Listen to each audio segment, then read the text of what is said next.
Well, thank you very much, Klaus, and a very special congratulations on your 50th year hosting the annual meeting of the World Economic Forum, a truly amazing achievement. It's an honor to address the distinguished members of this organization for the second time as president. When I spoke at this forum 2 years ago, I told you that we had launched the Great American Comeback. Today, I'm proud to declare that the United States is in the midst of an economic boom, the likes of which the world has never seen before. We've regained our stride, rediscovered our spirit, and reawakened the powerful machinery of American enterprise. America is thriving, America is flourishing, and yes, America is winning again like never before. Just last week alone, the United States concluded 2 extraordinary trade deals, the agreement with China and the United States-Mexico-Canada agreement, the 2 biggest trade deals ever made. They just happened to get done in the same week. These agreements represent a new model of trade for the 21st century, agreements that are fair, reciprocal, and that prioritize the needs of workers and families. America's economic turnaround has been nothing short of spectacular. When I took office 3 years ago, America's economy was in a rather dismal state. Under the previous administration, nearly 200,000 manufacturing jobs had vanished. Wages were flat or falling. Almost 5 million more Americans had left the labor force than had gotten jobs, and more than 10 million people had been added to the food stamp rolls. The experts predicted a decade of very, very slow growth, or maybe even negative growth, high unemployment and a dwindling workforce, and very much a shrinking middle class. Millions of hardworking, ordinary citizens felt neglected, betrayed, forgotten. They were rapidly losing faith in the system. Before my presidency began, the outlook for many nations was bleak. Top economists warned of a protracted worldwide recession. The World Bank lowered its projections for global growth to a number that nobody wanted to even think about. Pessimism had taken root deep in the minds of leading thinkers, business leaders, and policymakers. Yet despite all of the cynics, I had never been more confident in America's future. I knew we were on the verge of a profound economic resurgence if we did things right, one that would generate a historic wave of investment, wage growth, and job creation.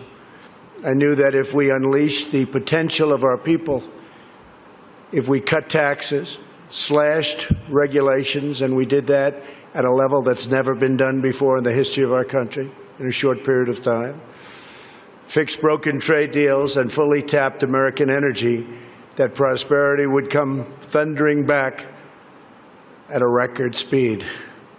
And that is exactly what we did, and that is exactly what happened. Since my election, America has gained over 7 million jobs, a number unthinkable. I wouldn't say it, I wouldn't talk about it, but that was a number that I had in mind. The projection was 2 million, we did 7, more than 3 times the government's own projections. The unemployment rate is now less than 3.5%, and at 3.5%, that's a number that is the lowest in more than 50 years. The average unemployment rate from my administration is the lowest for any U.S. president in recorded history. We started off with a reasonably high rate. For the first time in decades, we are no longer simply concentrating wealth in the hands of a few. We're concentrating and creating the most inclusive economy ever to exist.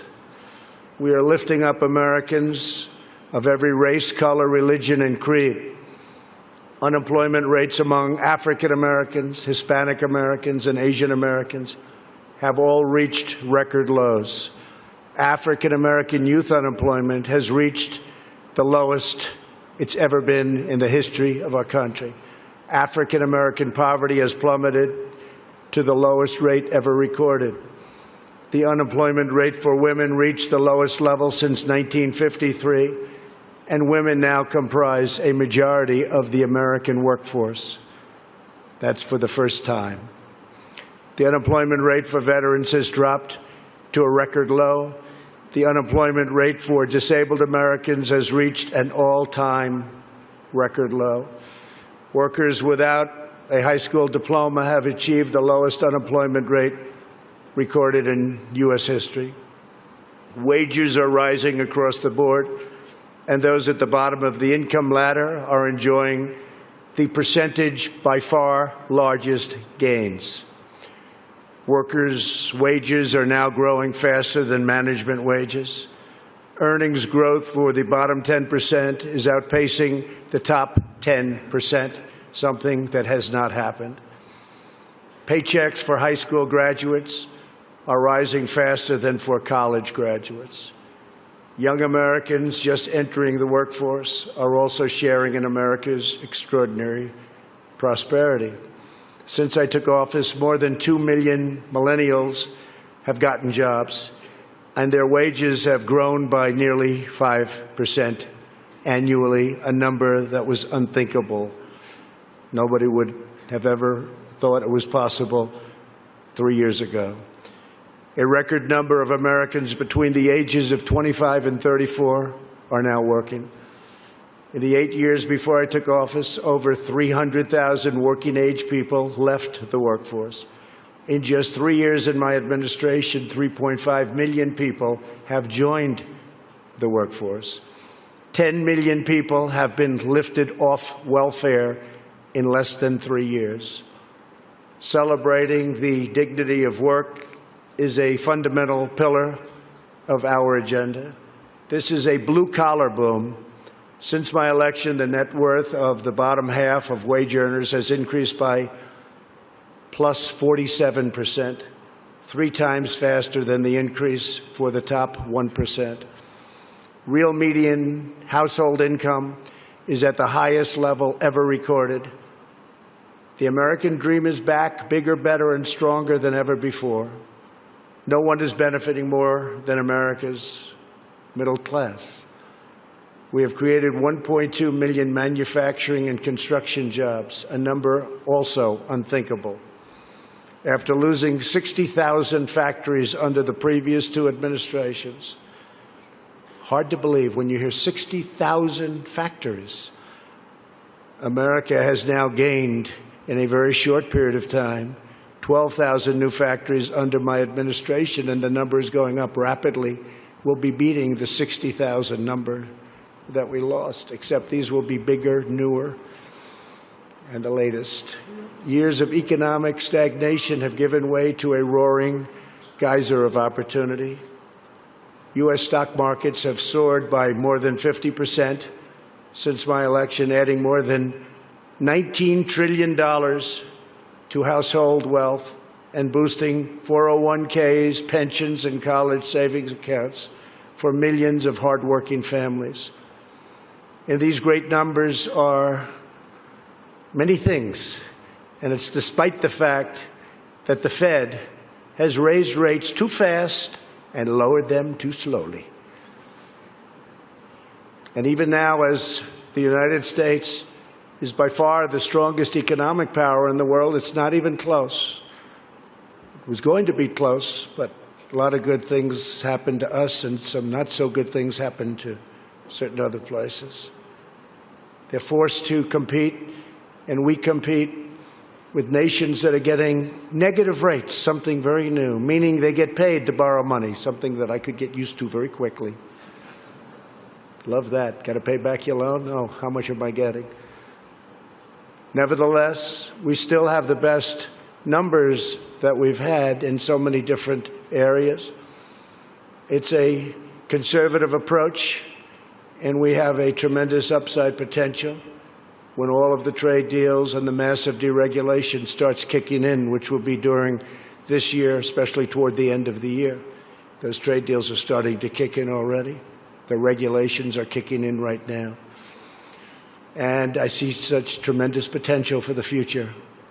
We have not even started, because the numbers we're talking about are massive.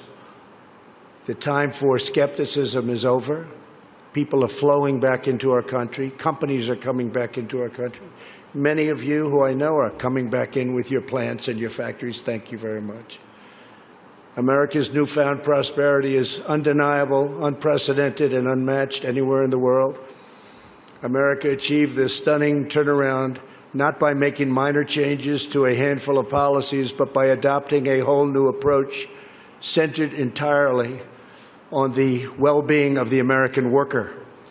Every decision we make on taxes, trade, regulation, energy, immigration, education, and more is focused on improving the lives of everyday Americans.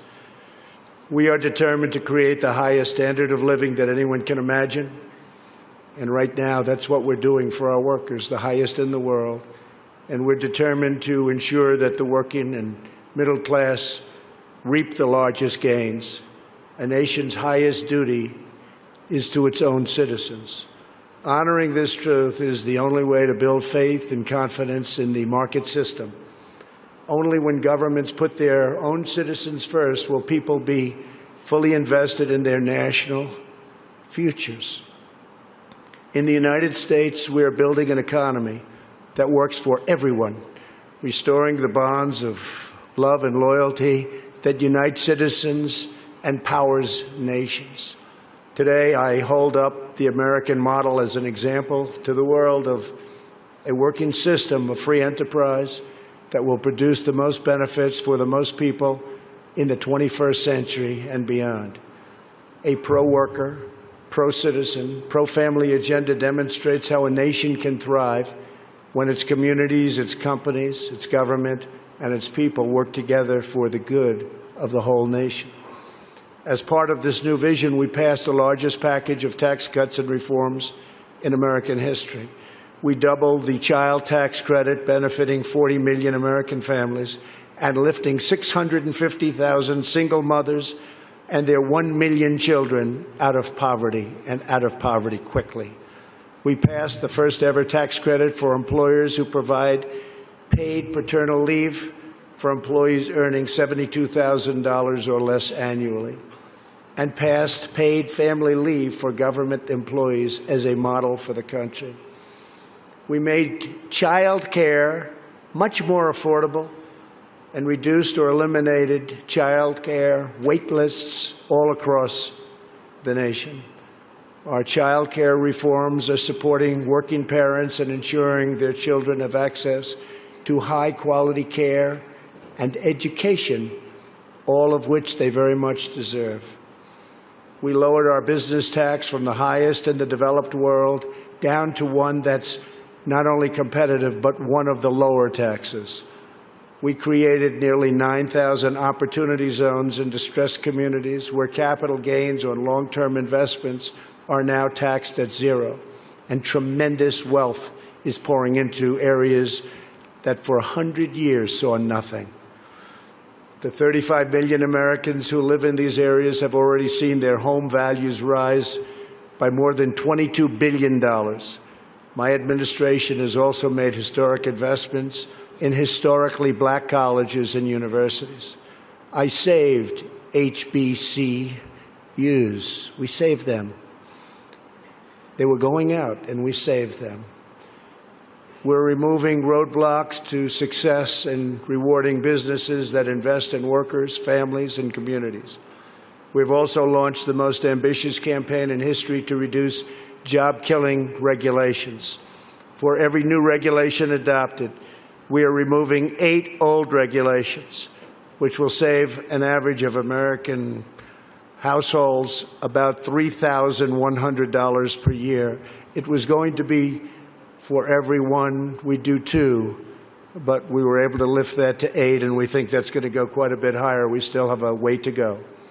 Today, I urge other nations to follow our example and liberate your citizens from the crushing weight of bureaucracy. With that, you have to run your own countries the way you want. We are also restoring the constitutional rule of law in America, which is essential to our economy our liberty, and our future. And that's why we've appointed over 190 federal judges, a record, to interpret the law as written. 190 federal judges, think of that, and 2 Supreme Court judges. As a result of our efforts, investment is pouring into our country. In the first half of 2019, the United States attracted nearly 1/4 of all foreign direct investment in the world. Think of that. 25% of all foreign investment all over the world came into the United States, and that number is increasing rapidly. To every business looking for a place where they are free to invest, build, thrive, innovate, and succeed, there is no better place on earth than the United States. As a central part of our commitment to building an inclusive society, we established the National Council for the American Worker. We want every citizen, regardless of age or background, to have the cutting-edge skills to compete and succeed in tomorrow's workplace. This includes critical industries like artificial intelligence, quantum computing, and 5G. Under Ivanka's leadership, who's with us today, our pledge to America's workers has become a full-blown national movement with over 400 companies committing to provide new job and training opportunities to already very close to 15 million American students and workers. 15 million. America is making sweeping changes to place workers and their families at the center of our national agenda. Perhaps the most transformative change of all is on trade reform, where we're addressing chronic problems that have been ignored, tolerated, or enabled for decades. Our leaders did nothing about what happened to us on trade. Before I was elected, China's predatory practices were undermining trade for everyone, but no one did anything about it except allow it to keep getting worse and worse and worse. Under my leadership, America confronted the problem head-on. Under our new Phase 1 agreement, Phase 2 is starting negotiations very shortly. China has agreed to substantially do things that they would not have done, measures to protect intellectual property, stop forced technology transfers, remove trade barriers and agricultural goods and on agricultural goods where we were treated so badly, open its financial sector totally, that's done, and maintain a stable currency, all backed by very, very strong enforcement. Our relationship with China right now has probably never been better. We went through a very rough patch, but it's never, ever been better. My relationship with President Xi is an extraordinary one. He's for China, I'm for the U.S., but other than that, we love each other. Additionally, China will spend an additional $200 billion over 2 years on American services, agriculture and energy, and manufactured goods. So we'll be taking in excess of $200 billion, could be closer to $300 billion when it finishes. But these achievements would not have been possible without the implementation of tariffs, which we had to use, and we're using them on others too. And that is why most of our tariffs on China will remain in place during the Phase 2 negotiations. For the most part, the tariffs have been left, and we're being paid billions and billions of dollars a year as a country. As I mentioned earlier, we ended the NAFTA disaster, one of the worst trade deals ever made, not even close, and replaced it with the incredible new trade deal, the USMCA, that's Mexico and Canada. In the nearly 25 years after NAFTA, the United States lost 1 in 4 manufacturing jobs, including nearly 1 in 4 vehicle manufacturing jobs. It was an incentive to leave the country. The NAFTA agreement exemplified the decades-long failures of the international trading system. The agreement shifted wealth to the hands of a few, promoted massive outsourcing, drove down wages, and shuttered plants and factories by the thousands. The plants would leave our country, make the product, sell it into our country. We ended up with no jobs and no taxes, but buy other countries' product. That doesn't happen anymore. This is the wreckage that I was elected to clean up. It's probably the reason I ran for president more than any other thing, because I couldn't understand why we were losing all of these jobs to other countries at such a rapid rate. And it got worse and worse, and I think it's probably the primary reason that I ran. But there are other reasons also. And to replace with a new system that puts workers before the special interests. And the special interests will do just fine, but the workers come first. Our brand new USMCA is the result of the broadest coalition ever assembled for a trade agreement. Manufacturing, agriculture, and labor all strongly endorsed the deal. And as you know, it just passed in Congress overwhelmingly. It shows how to solve the 21st century challenge we all face, protecting intellectual property, expanding digital trade, reshoring lost jobs, and ensuring rising wages and living standards. The United States has also concluded a great new trade deal with Japan, approximately $40 billion, and completely renegotiated our deal with South Korea. We're also negotiating many other transactions with many other countries. And we look forward to negotiating a tremendous new deal with the United Kingdom. I have a wonderful new prime minister who wants very much to make a deal, as they say. To protect our security and our economy, we are also boldly embracing American energy independence. The United States is now by far the #1 producer of oil and natural gas anywhere in the world, by far. It's not even close.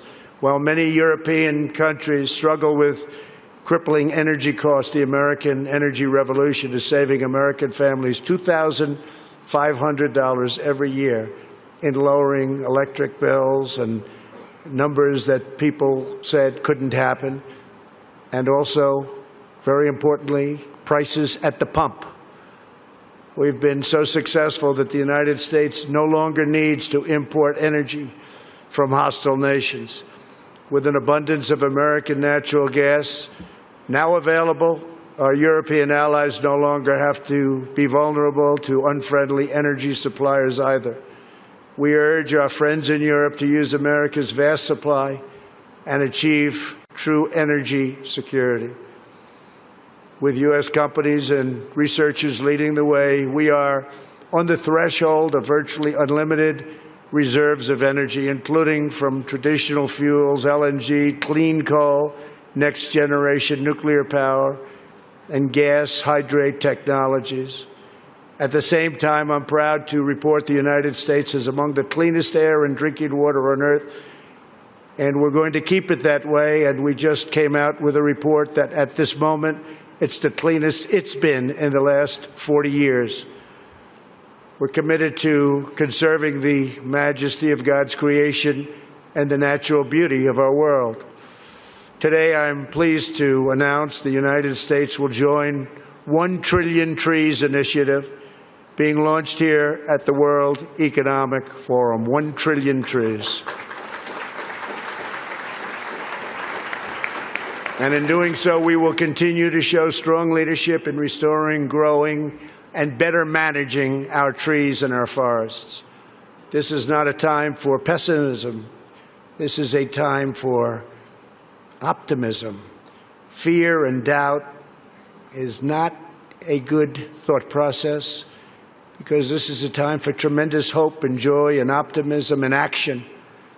But to embrace the possibilities of tomorrow, we must reject the perennial prophets of doom and their predictions of the apocalypse.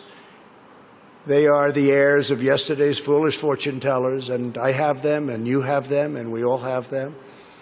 And they want to see us do badly, but we don't let that happen.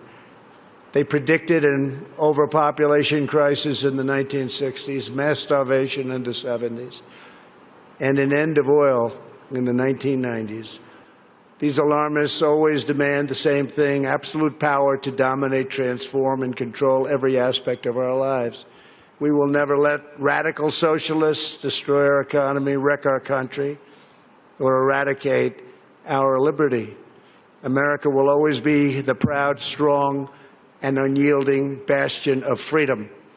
In America, we understand what the pessimists refuse to see, that a growing and vibrant market economy focused on the future lifts the human spirit and excites creativity strong enough to overcome any challenge by far.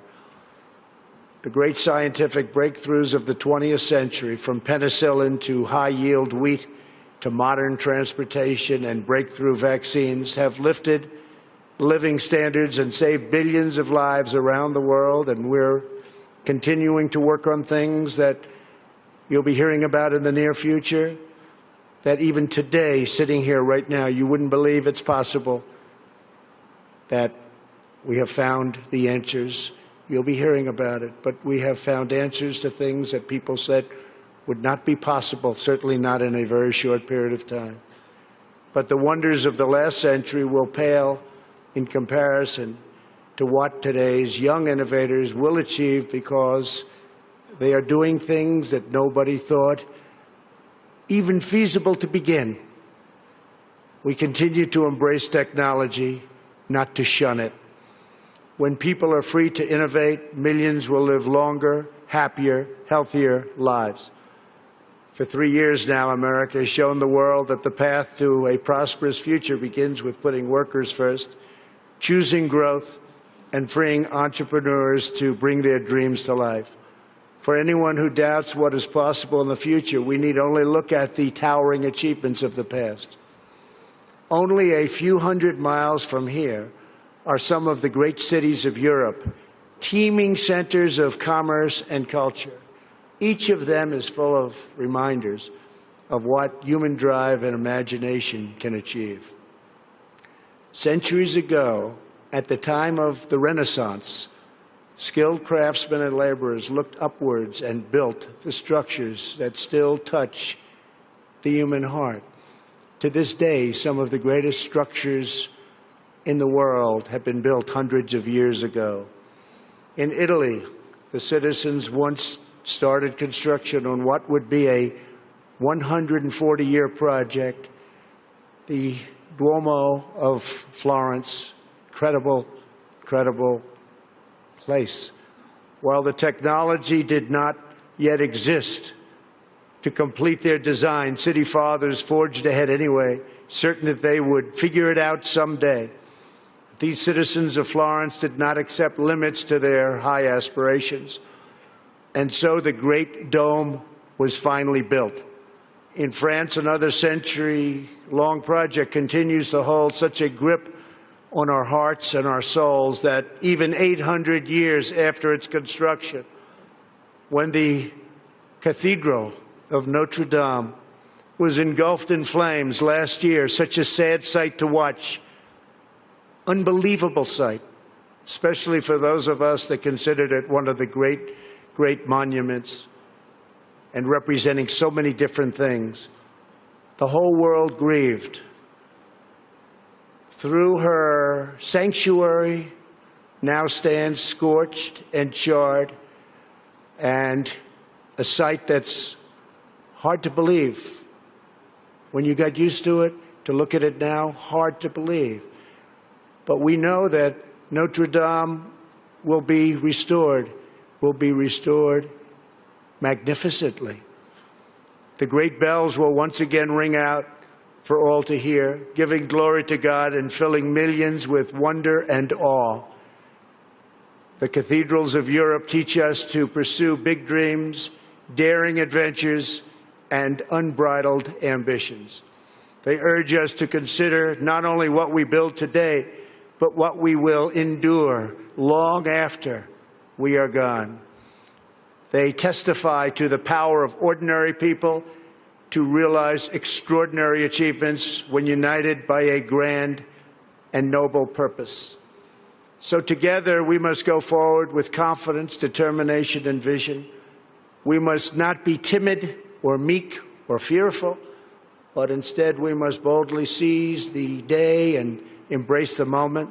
We have so many great leaders in this room, not only business leaders, but leaders of nations. And some are doing such a fantastic job. We work together very closely. We will draw strength from the glories of the past, and we will make greatness our common mission for the future. Together, we will make our nations stronger, our countries safer, our culture richer, our people freer, and the world more beautiful than ever before. Above all else, we will forever be loyal to our workers, our citizens, and our families, the men and women who are the backbone of our economies, the heart of our communities, and the soul of our countries. Let us bring light to their lives one by one and empower them to light up the world. Thank you very much. God bless you. God bless your countries, and God bless America. Thank you. Thank you very much.